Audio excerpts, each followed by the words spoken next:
Panorama group, जो सोचता है वो करता है। 5 राज्यों में हो रहे चुनाव को लेकर के कई बातें कही जाती थी। उसमें सबसे पहली बात जो कही जा रही थी वो ये कि इन 5 राज्यों का चुनाव जो है वो 2024 का सेमीफाइनल है। लेकिन इस पूरी कहानी में कुछ नए बात भी सामने आने लगे हैं। आपको बता दें कि 5 राज्यों के चुनाव में 3 राज्यों में भारतीय जनता पार्टी की सरकार बन गई है। इसके साथ साथ तेलंगाना में कांग्रेस ने जीत दर्ज की है और वहाँ की क्षेत्रीय पार्टी बीआरएस को सत्ता से बाहर किया है। केसीआर सत्ता से बाहर हो गए हैं। उसके बाद से एक नई चर्चा शुरू हो गई है। हालांकि राजनीतिक गलियारे में और पत्रकारिता जगत में ये नई चर्चा जरूर है, लेकिन भारत लाइव ने पहले ही आपको बताया था कि कर्नाटका का रिजल्ट निकलने के बाद कहीं ना कहीं भारतीय जनता पार्टी के लिए अब दक्षिण के राज्यों में प्रवेश का जो द्वार है वो लगभग बंद हो चुका है। लेकिन इससे भी बड़ी बात हमने तब बताई थी जब कर्नाटका में कांग्रेस की सरकार बनी थी और वहाँ से क्षेत्रीय दल की विदाई हुई थी। इसका सीधा मतलब था कि गैर भाजपाई दलों का जो ये गठबंधन इंडिया गठबंधन बना है उसमें अब इन सारी बातों को लेकर के बवाल बढ़ेगा। और बवाल बढ़ने का सबसे ज़्यादा फायदा अगर किसी को मिलेगा तो वो है भारतीय जनता पार्टी। अगर इंडिया गठबंधन में INDIA गठबंधन जो बना है उसमें आपस में ही लड़ाई होगी तो उसका फ़ायदा किसे मिलेगा ये अच्छी तरह से आप जान रहे हैं। और इस लड़ाई की शुरुआत लगभग हो चुकी है। आपने देखा होगा कि किस तरह से सेंथिल कुमार ने संसद में जो बातें कही उसके बाद से मामला गड़बड़ा गया। बात यहीं नहीं रुकी, इस मामले को लेकर के आगे भी कई तरह की बातें शुरू हो गई। सेंथिल कुमार के बयान के बाद कर्नाटका के जो नए माफ़ कीजिएगा तेलंगाना के जो भावी CM हैं उन्होंने भी, रेवंत रेड्डी ने भी विवादित बयान दे दिया और इसको लेकर के कहीं ना कहीं बिहार के लोगों की भावनाएं भड़की। और आपको पता है कि INDIA गठबंधन में एक बहुत ही मजबूत स्तंभ के रूप में बिहार को देखा जा रहा है, क्योंकि बिहार में लालू प्रसाद और नीतीश कुमार इस INDIA गठबंधन को लीड कर रहे हैं। कांग्रेस भी इस लीड करने वालों में शामिल है। तो साथ साथ आपने एक चीज़ देखा होगा कि इसमें जो बगल के राज्य हैं बिहार के वो भी काफ़ी इन्वॉल्व हैं। इस प्रतिक्रिया को लेकर के जब भारतीय जनता पार्टी अपना पक्ष रख रही है तो वहीं आपको बता दें कि INDIA गठबंधन में भी बहुत कुछ हो रहा है। तमिलनाडु से जब सरकार बनने की स्थिति उत्पन्न हो गई और भारतीय जनता पार्टी को भी इसमें पीछे पहले से ज़्यादा बढ़त मिली है, उसके बावजूद भी सरकार बनाने में कांग्रेस सफल हुई। और अब ये चर्चा खास करके होने लगी है कि भारतीय जनता पार्टी को अभी साउथ के राज्यों में अपना पैर जमाने में थोड़ा समय लगेगा, उसे बहुत मशक्क़त करनी पड़ेगी। लेकिन कांग्रेस जिस तरह से दक्षिण के राज्यों में अपने ही घटक दल के, अपने ही गठबंधन के साथियों को निगलती जा रही है वो कहीं ना कहीं एक अलार्म है।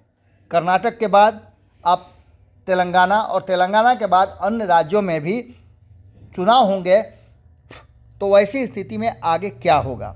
1977 के लोकसभा चुनाव के तरफ से अगर देखें तो हिंदी पट्टी के राज्यों में कांग्रेस की बुरी दशा हुई थी, जबकि दक्षिण के राज्यों में उसका प्रदर्शन बहुत अच्छा हुआ था। बात यही नहीं है, इसके अलावे आपको पता है कि 2026 में जो सीमांकन होने वाला है, राज्यों का जो क्षेत्र का बंटवारा होगा और सीटें बढ़ेंगी, उसमें भी कहीं ना कहीं 2 बातें सामने निकल करके आ रही है कि दक्षिण और पूरब के राज्यों में आपस में टकराव की स्थिति शुरू हो गई है।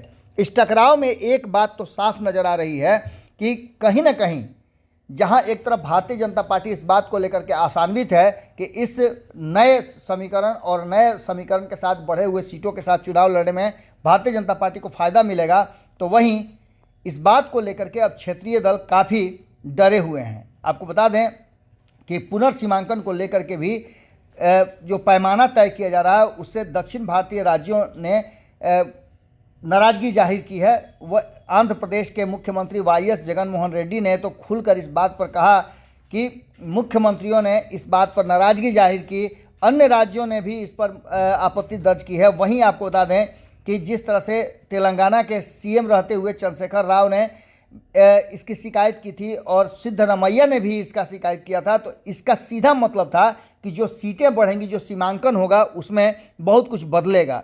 लेकिन इन सब के बीच जो वर्तमान परिस्थिति बनी है उसमें आपको बता दें कि तमिलनाडु, कर्नाटक, आंध्र प्रदेश, तेलंगाना, केरल और पुडुचेरी को मिलाकर 130 लोकसभा सीटें होती हैं, जो कुल 543 सीटों का सिर्फ 1/4 है। लेकिन इस 1/4 सीट पर भी अगर देखा जाए तो भारतीय जनता पार्टी का कहीं ना कहीं प्रभाव बढ़ता हुआ दिखाई दे रहा है। आंध्र प्रदेश की 25, तेलंगाना की 17, कर्नाटक की 28, तमिलनाडु की 39 और केरल की 20 और पुडुचेरी की 1 सीट है। 2019 की बात करें तो बीजेपी ने रिकॉर्ड सीटें हासिल की थी, तब भी सिर्फ कर्नाटक में उसकी लहर दिखी थी, जहां की 28 में से 25 सीटें उसने जीता था। अब धीरे धीरे करके तेलंगाना में भी उसका प्रभाव देखने को मिल रहा है, तो केरल में भी उसके प्रभाव देखने को मिल रहे हैं। इन सारी बातों के साथ साथ कई ऐसे दल हैं जो अब एनडीए का हिस्सा हैं। आंध्र प्रदेश में जगन मोहन रेड्डी के साथ गठबंधन तो कर नहीं सकती, तो ऐसी स्थिति में टीडीपी के साथ गठबंधन करके कहीं ना कहीं भारतीय जनता पार्टी ने अपना एक नया रास्ता दिखा दिया है और इसके बाद बहुत सारी चीज़ें बदलती हुई दिखाई दे रही है। एक बात तो साफ नज़र आ रहा है कि इस लड़ाई में भारतीय जनता पार्टी और कांग्रेस से ज़्यादा अगर देखा जाए तो दक्षिण के राज्यों में और दक्षिण के राज्यों में जो क्षेत्रीय दल हैं उनकी सीधी लड़ाई अब कांग्रेस से होती हुई दिखाई दे रही है। कांग्रेस को तेलंगाना में मिली जीत से कहीं ना कहीं गठबंधन संकट में है। 6 तारीख की बैठक में भी आपने देखा होगा कई राज्य के मुख्यमंत्री ने अपनी स्वीकृति नहीं दी थी इस बैठक में जाने के लिए।